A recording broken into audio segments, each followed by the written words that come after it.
Good Monday morning, and thanks for stopping by GardenStateWeather.com and GardenStateWeather.blogspot.com, your source for weather information 24 hours a day. This is the video forecast discussion for Monday, the 26th of August, the last Monday of the month, 2013. Starting things out with cloudy skies this morning, we do have a few sprinkles that might be reaching the ground in a few spots well north and west of the New York City area this morning, but nothing really significant touching the ground yet. And some areas reporting clear skies. Most of the skies are generally variably cloudy to cloudy, especially in northeastern New Jersey, New York, and Long Island, and a variable cloud cover just about everywhere else too. Dew points are in the upper 50s across the region, air temperatures are in the 60s, and the winds are light from the southwest. Digitized surface chart from weatherroanoke.com this morning shows that ridge of high pressure across the mid-Atlantic coast states, and it's anchored all the way from the southwestern U.S. all the way into the central and northern mid-Atlantic region. We have a weak warm front passing north across the Great Lakes into western New York State. Some of that lifting is providing some light rain across portions of northeastern Pennsylvania, scattered about into northeast, southeastern New York State. And most of this rain is so light that the air below it is so dry that it's really not reaching the ground at all, but it's just providing evaporation, and that's providing additional cloud cover across the region this morning. Visible satellite imagery this morning shows some of the cloud cover across the region. It's not cloudy everywhere. There's breaks in the clouds across portions of northern and central New Jersey too, parts of southwestern New Jersey where the cloud cover is eroding. We have a weak disturbance in the atmosphere. Most of this is basically just a mid and upper level warm front pushing through the region with greater cooling of the cloud tops here across the Great Lakes. And then just a smattering of cloud cover and moisture along the axis here as the mid and upper level warm front makes its way through the region. Now, it seems strange that we look at the warm front from the southwest to the northeast in the mid and upper levels of the atmosphere, but aloft in the atmosphere we have high pressure as seen on the surface chart off the mid-Atlantic coast down to the southwest. And around this ridge, strong ridge of height anomalies and very strong high pressure, we're finding disturbances moving from northwest to southeast over the top of this. We call this the ring of fire, and as a result we're going to find more disturbances like this one and this particular one here, which is now entering into the Great Lakes region by this evening. This disturbance here will move through the New Jersey, New York City metropolitan area with a better chance for showers and even a low-topped elevated thunderstorm across the region as well. You can see this nicely with this disturbance here across the Great Lakes, and here's a stronger disturbance here also over the northern Great Lakes, and these disturbances will continue to drive south and east through the region. One of them, the timing of them is going to be important because we could have some showers around here later this evening and overnight tonight, and then a drying period on Wednesday before additional showers and thunderstorms fire from this disturbance on Wednesday afternoon and Wednesday evening. Watches, warnings, and advisories. We have small craft advisories until Tuesday morning, which is till midnight tonight. And these small craft advisories are the result of having southwesterly winds across the region and seas building during the morning hours to between winds out of the southwest 15 to 20 knots, gusts up to 25 knots, and seas building at 3 to 5 feet. Strongest winds and seas will be again this afternoon and this evening. And if you're going to the beach today on this Monday for New Jersey and Delaware coastal beaches, it'll be a partly sunny day after some morning clouds. This morning high temperatures will be in the lower 80s, beach wind southwest at 10 to 15, seas about 2 to 3 feet. Surf temperature about 73, UVI index will become very high at 8 with breaks in the cloud cover. And there is a low risk of rip currents today, but that doesn't mean that you should swim in unprotected lifeguard areas. Of course, only swim in guarded areas. And the high tide today at Sandy Hook, or Atlantic City rather, will be at about 10 minutes after noon this afternoon, and at Rehoboth Beach at about 24 minutes past noon today. Long Island beaches from Coney Island to Hither Hills. Surf temperatures today are in the low 70s. There's a moderate risk of lightning threat in any shower or thunderstorm activity through this evening. And UVI index is moderate. And also we're expecting a moderate risk of rip currents today from Coney Island out towards Hither Hills.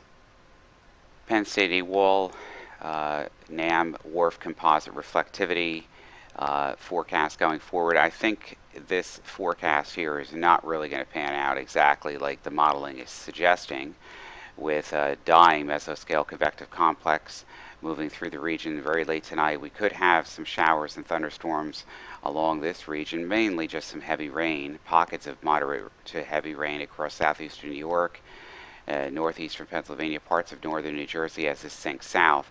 That is most likely going to happen along and ahead of that warm frontal boundary. And then the second wave making for relatively dry conditions on Tuesday in the wake of that. And then a second wave moving through the region during the day on Wednesday afternoon looks to pass southwest of the region on Wednesday on the GFS, right after midnight Tuesday night into early Wednesday morning. And then a disturbance or two making its way still through the area on Wednesday. This is all location dependent here. Is going to be determined by the exact location of the short waves as they move through the northwest flow around the ridge of high pressure, and that just means that we're going to have to watch the expansion or contraction of the height fields in the ridge on the northeast side of it, which we are on the northeast side of it, because these disturbances will ride along the periphery or the boundary of that. So if there's some deviation as to where the height fields will be, there will probably be deviation in location of the shower and thunderstorm threats as the short waves propagate around the top of the ridge from the Great Lakes into the New Jersey, New York, Philadelphia metro area right through Wednesday afternoon and Wednesday evening.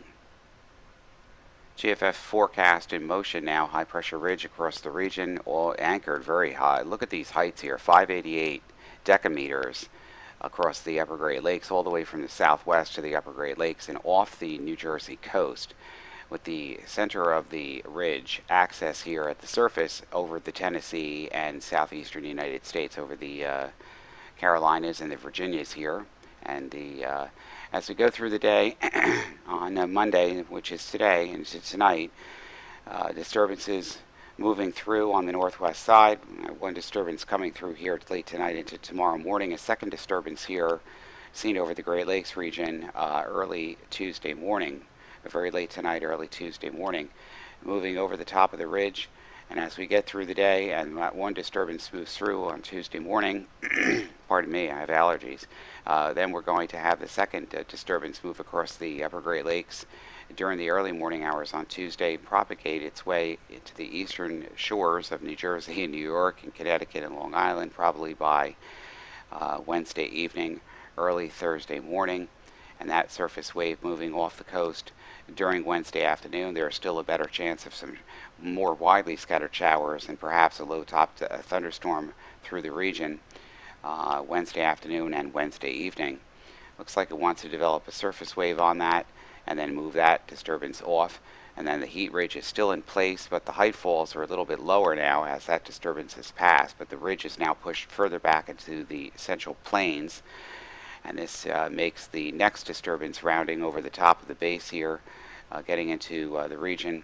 Thursday and Friday look to be relatively dry. There still could be a lingering trough here across northeastern New England down through the central mid-Atlantic states, and that could mean that variable cloud cover with a shot of a shower or so as any disturbance moves through the region. Probably would be minored out. Now, last week it looked like we were going to be on the cooler side, and that still may be the case actually, rather, for the upcoming holiday weekend, the last full weekend of summer. But I think that there's going to be quite a lot of variance in timing of these short waves and disturbances as the models can't really resolute properly the solution as the heat ridge remains back to the central plains, and we still have a bit of a trough here shifting off the eastern United States coast with more ridging trying to build in or nudge further north on the side of the western side of the trough axis here, which is now centered off the coast, as before it's over the top of us, the heat ridge trying to build in over the region as well. And we'll just have to wait and see. We could probably have a relatively dry weekend, but then a few disturbances rolling over the top of the ridge could disturb the weather with additional widely scattered showers and thunderstorms across the region, particularly later Sunday and Monday. I think I'm going to redo this broadcast come later today, as my allergies are just horrendous. Sorry about that, folks. We'll redo the broadcast again later this afternoon. For GardenStateWeather.com and GardenStateWeather.blogspot.com, I'm Robert Smith, your forecaster. I'll be back bright and early with you on Tuesday morning, probably earlier if I do the forecast discussion again during this afternoon. Make it a good Monday, everyone.